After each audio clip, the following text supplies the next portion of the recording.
You reach for a glass of water without thinking twice. Your ancestors couldn't do that.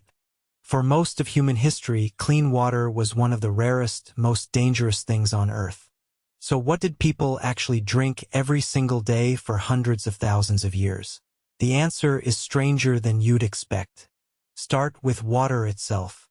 Sounds simple, it wasn't. Rivers carried parasites and standing pools bred bacteria.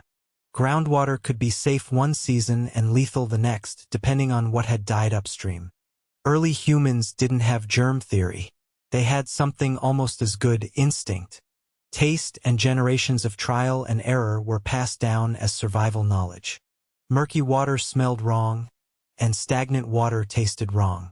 You learned to trust moving water over still water. And you learned it because the people who didn't live long enough to teach anyone else. But water alone couldn't explain everything archaeologists were finding.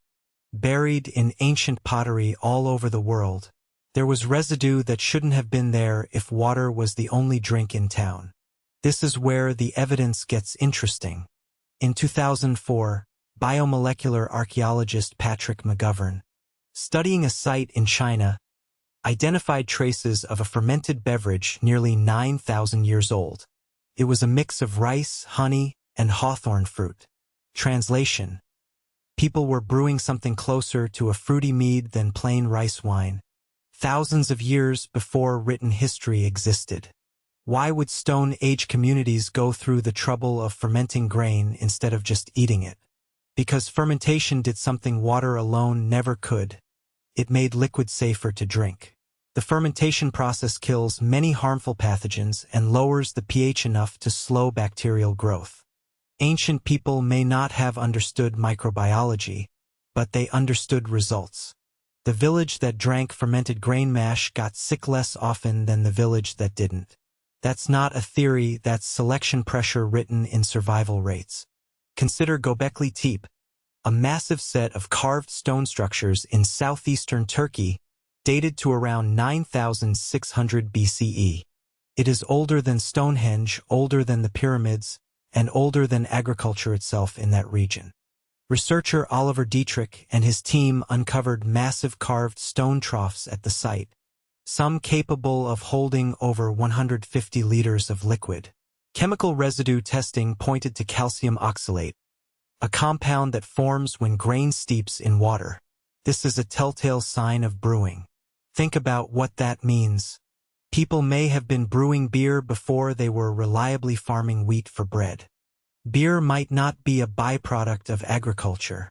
Beer might be one of the reasons agriculture started in the first place. Let that sink in for a second. Now picture the scene. It is dusk at a Neolithic gathering site. The sky is burning orange behind a ridge of limestone pillars. Dozens of people have traveled here, not for shelter or farmland, but for something else entirely. Large stone vessels sit in a circle, filled with a cloudy, slightly sour, fizzing liquid. It is grain, sprouted and fermented by wild yeast drifting in from the air.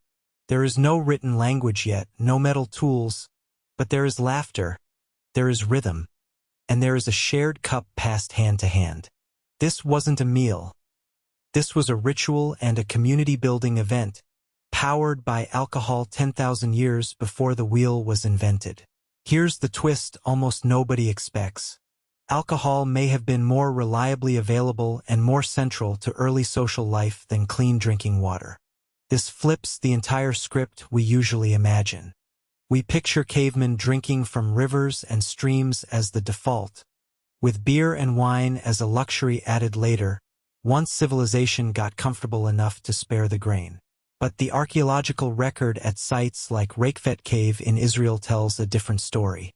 Researchers found stone mortars there dated to roughly 13,000 years ago, consistent with malted wild barley used to brew beer, possibly for funerary feasts. Funerals, not parties. Funerals. Mildly alcoholic drinks were much safer than just drinking water from the nearest stream, because alcohol wasn't really about getting drunk. It was a preservation technology disguised as a drink. Grain stored as beer lasted far longer than grain stored as flour, especially in humid climates where mold and spoilage could wipe out a harvest in weeks. Liquid calories you could store, ration, and trade became almost as valuable as the grain itself. In some early cities, workers were literally paid in beer. At sites linked to the construction of the pyramids in Giza, daily rations recorded on ancient tablets show beer as a standard part of a laborer's pay. Alongside bread, it was not a treat. It was a wage. Wine tells a parallel story, just slower and further north and west.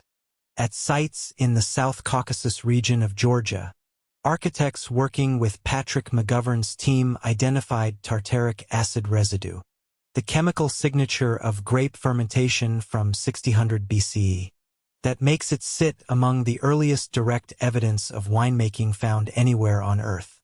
Grapes ferment almost on their own. Wild yeast on the skin meets sugar in the juice, and within days you have something new. Early humans didn't need to invent winemaking so much as notice it was happening and learn to control it. Milk complicates the picture even further. For most of human history, adults couldn't digest milk at all. Lactase, the enzyme needed to break down lactose, typically shuts off in childhood. But around 10,000 years ago, a genetic mutation allowing lactase to persist into adulthood began spreading rapidly, particularly in parts of Europe and Africa with strong dairy herding traditions. Researchers studying ancient DNA have tracked this mutation spreading almost in step with the archaeological spread of cattle domestication. Drinking milk as an adult isn't actually the human default. It's a recent evolutionary workaround because the calories were worth the genetic gamble. So across cultures with wildly different climates, crops, and timelines, the same pattern keeps showing up. Water was essential but unreliable, so humans engineered around it. They turned to fermented grain, fermented grapes, and boiled broths. Even something as simple as tea, steeped in China thousands of years ago, doubled as a way to make water safer by boiling it first. Here's where it lands on you. You live in a world with filtered tap water on demand and sealed bottled water in every store, with water treatment plants running quietly in the background of your city. You've probably never once had to wonder if the water in front of you might kill you. That's not normal. That's not how it's been for 99% of human history. That convenience is barely a century old, depending on where you live. Everything before that was a constant low hum of risk, managed not with technology you'd recognize, but with fermentation, ritual, and inherited knowledge passed from one generation's mouth to the next. So next time you're holding a drink, any drink, ask yourself what your ancestors would have had to do, brew, boil, ferment, or trade, just to have something safe in their hands. You reach for a glass of water without thinking twice. Your ancestors built entire civilizations around the fact that they couldn't.